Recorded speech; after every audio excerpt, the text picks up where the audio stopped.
Before we begin, take a deep breath. Settle into a space of openness. Today's story is not just about a clash of warriors, but a clash of energies, one raw and forceful, the other deep and still. It asks us to consider, what if our greatest strength lies not in what we do, but in what we choose not to?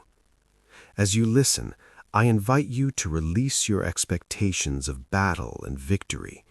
Instead, prepare to explore a different kind of power, the power of serene receptivity.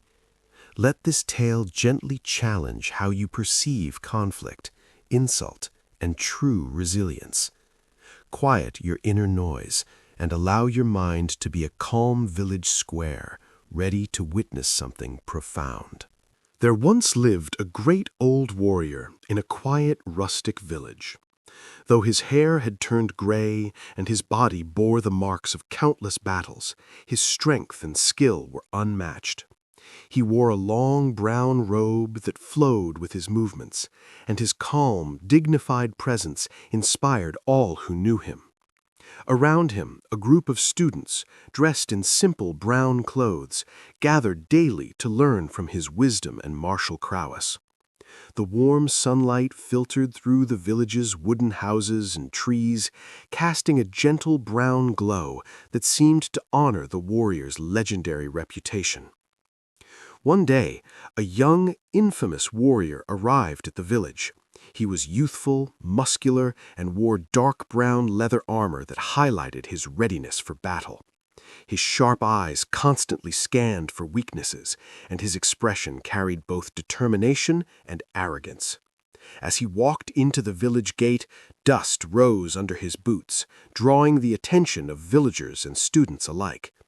The sky above had a brownish-orange tint of early evening, reflecting the tension that followed in his wake. The young warrior had a deadly skill. He could wait for an opponent to make the first move, spot a weakness, and strike with merciless speed and precision. He practiced in the village square, performing rapid, fluid motions, each strike purposeful, his movements almost a blur. The dusty brown ground beneath him swirled as his speed created an aura of intensity around him. The old warrior, hearing of this challenger, knew that the young man was seeking a fight unlike any before. Much to the concern of his students, the old warrior accepted the challenge. In the village square, he stood tall, hands relaxed at his sides, a slight smile on his face, radiating calm confidence. Across from him, the young warrior clenched his fists, shoulders tense, ready to strike. Behind the old master, the students whispered anxiously, aware of the potential danger. Brown wooden houses and sparse trees framed the square, bathed in the late afternoon light that cast long, dramatic shadows.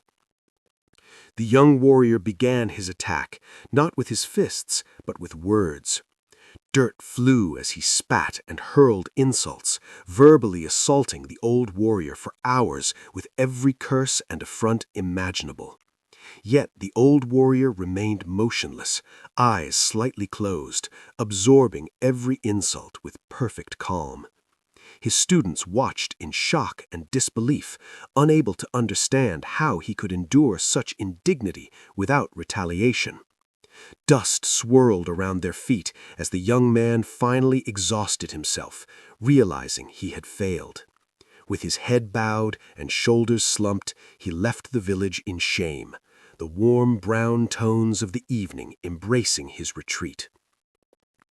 Afterward, the students gathered around their master, still puzzled and curious.